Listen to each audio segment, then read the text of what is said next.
Assalamualaikum warahmatullahi wabarakatuh. Hari ini saya akan mempresentasikan untuk tugas UAS Prodi Manajemen kelas MJ 301 kelompok 4 pelaksanaan dan penegakan hak asasi manusia pada studi kasus Lumpur Lapindo Sidoarjo. Untuk anggota kelompok 4 yaitu Andri Setiawan, Ian Ramaputra Hamzah, Muslim Asidik, Reta Rosalin Luis, Roland David, Ingrid Safira, Noval Abdul Aziz, Siti Nur Aisyah, dan Afrido. Untuk itu, saya selanjutnya akan dibacakan oleh rekan saya. Silakan. Baik, di sini kami mengambil latar belakang dan rumusan masalah yang menjadi latar belakang dari penelitian kasus kami, yaitu mengenai hak asasi manusia atau HAM, yang merupakan salah satu hak yang perlu dimiliki oleh setiap orang. Hak HAM dalam pelaksanaannya memiliki berbagai macam hak, yaitu hak hidup layak, hak memperoleh pendidikan, dan yang lainnya. Namun dalam realisasinya memiliki banyak ketidakadilan atas pelaksanaan HAM ini yang ada di kehidupan saat ini. Terlibat dari banyaknya permasalahan dan pelanggaran terhadap HAM, membuat perlu adanya sebuah perubahan dalam penegakan terkaitan HAM. Dampak dari kekurangan literasi dalam memahami pelaksanaan dan penegakan HAM ini dikhawatirkan akan menimbulkan pelanggaran HAM yang terus-menerus. Maka untuk mengurangi dampak dari pelanggaran HAM, perlu adanya sebuah pengetahuan dalam melakukan pelaksanaan dan penegakan HAM dalam kehidupan sehari-hari demi menjaga keberlangsungan penegakan HAM yang adil dan setara. Ini berikut rumusan masalah yang kami berikan. Berdasarkan latar belakang tersebut, dapat dibuat sebuah rumusan masalah, yakni 1. Mengapa penegakan dan pelaksanaan HAM yang adil itu penting? 2. Faktor apa saja yang menyebabkan pelaksanaan dan penegakan HAM secara adil sulit dilaksanakan? Yang 3. Bagaimana peran pemerintah dalam menangani kasus ketidakadilan pelaksanaan dan penegakan HAM? Yang 4. Undang-undang apa saja yang melindungi HAM seseorang? Baik, akan diteruskan oleh rekan kami. Silakan. Baiklah, saya akan melanjutkan tentang hasilnya dari makalah ini. Pada bagian hasil yang diperoleh atas pengujian secara studi pustaka terkait kasus pelaksanaan ini, berdasarkan kasus lumpur Lapindo yang dilakukan oleh aktivitas pengeboran lahan lumpur Lapindo oleh PT Lapindo Brasta. Penegakan HAM yang diminta oleh warga yang terkena dampak lumpur Lapindo masih terus diminta hingga saat ini, namun masih belum mendapatkan kepastian yang pasti. Hal ini sungguh ironis mengingat mereka perlu keluar dari rumah mereka sendiri dan hidup seperti seorang tanpa rumah setiap waktu. Bantuan yang diberikan oleh pemerintah tersebut ternyata kurang menegakkan keadilan HAM yang seharusnya dimiliki oleh warga yang terkena bencana lumpur Lapindo. Pada tahun 1945 tentang segala warga negara berdasarkan kedudukannya di dalam hukum, dan pemerintah wajib menunjang hukum dan pemerintahan itu dengan tidak dan terkecuali. Selanjutnya akan dibacakan oleh rekan saya. Baik, kemudian pembahasannya, kasus lumpur Lapindo Sidoarjo memang jauh dari harapan warga negara terkait aturan perundang-undangan yang ada di Indonesia sendiri. Warga yang terkena dampak ini hanya ingin meminta hak mereka akibat dari adanya dampak bencana lumpur Lapindo tersebut. Kasus lumpur Lapindo yang terjadi pada 2006 memang memberikan dampak buruk bagi warga sekitarnya.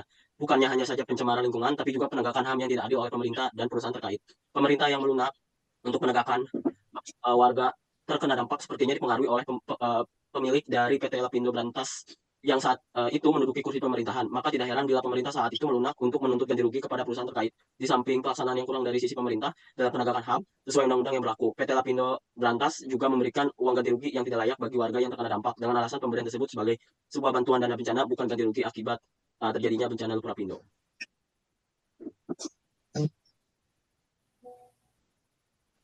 Baik, di sini saya akan melanjutkan pembahasan kedua. Untuk menciptakan tindakan pemerintah dalam kasus lumpur Lapindo dapat dilihat dari tindakan yang dilakukan yang tidak berpihak kepada masyarakat terkena dampak, tapi lebih mengarah kepada pihak perusahaan yang mengakibatkan kejadian tersebut. Hal ini dapat dilihat dari ketidaksesuaian undang-undang yang berlaku dengan realisasinya terhadap penegakan kasus tersebut. Contoh kasusnya adalah pemerintah tidak memberikan bantuan agar warga yang terkena dampak mendapatkan penghidupan yang layak selama bertahun-tahun, dan berseberangan dengan pasal 27 yang berbunyi tiap-tiap warga negara berhak atas pekerjaan dan penghidupan yang layak atas kemanusiaan. Kemudian tindakan pemerintah yang tidak memberikan solusi dalam penanggulangan bencana yang ada sehingga mata pencaharian yang layaknya bagi warga yang terkena dampak, sehingga mereka kesulitan dalam mencari mata pencaharian yang sesuai dengan pasal 28D ayat 2 berbunyi setiap orang berhak untuk bekerja dan mendapatkan imbalan yang adil dan layak atas pekerjaannya. Melalui dua pasal tersebut menunjukkan bahwa pelanggaran HAM yang terjadi akibat bencana lumpur Lapindo tersebut tidak ditangani dengan baik, sehingga masyarakat kehilangan hak mereka yang sebenarnya sudah diatur oleh pemerintah Indonesia sendiri tentang dampak yang berkaitan dengan bencana dan penggunaan sumber daya alam. Selanjutnya akan dilanjutkan oleh rekan saya.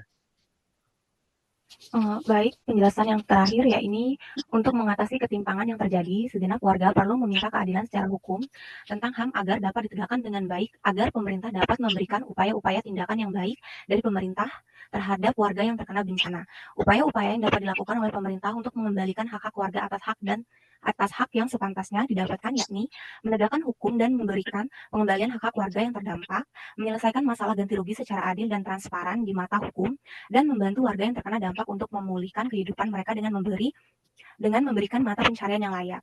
Dari upaya yang dilakukan oleh pemerintah tersebut, diharapkan dapat mengembalikan hak-hak warga yang hilang, serta memberikan panduan dan juga contoh yang baik dalam penerapan HAM yang adil dan jujur tanpa adanya sebuah keberpihakan atau intervensi dari pihak lain yang merugikan warga, serta menjadi pedoman hukum yang transparan dan adil sesuai hukum yang berlaku di Indonesia bagi warga dalam mempertahankan hak-haknya. Selanjutnya, mengenai kesimpulan akan dilanjutkan oleh rekan saya.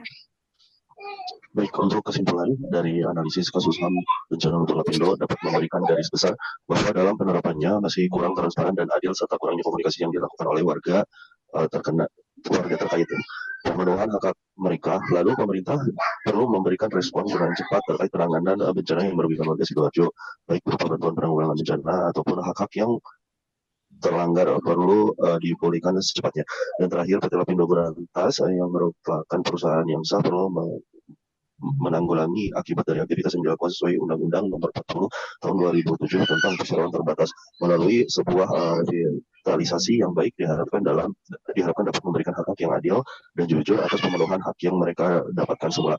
Kemudian untuk rekomendasi umum, yakni pemerintah perlu bersikap tegas dalam menghadapi kasus Lumpur Lapindo ini sesuai undang-undang yang berlaku, dan perusahaan perlu memiliki sikap tanggung jawab penuh atas kelalaian yang mereka perbuat sehingga merugikan warga setempat. Kemudian rekomendasi khususnya, yakni pemerintah diharuskan memberikan penjelasan dan penanganan yang memuaskan bagi warga yang terdampak sesuai undang-undang yang telah diatur berdasarkan status musibah yang dialami Lumpur Lapindo dalam memenuhi hak-hak yang dirampas sebelumnya. Demikian presentasi dari kelompok kami. Wassalamualaikum warahmatullahi wabarakatuh. Terima kasih.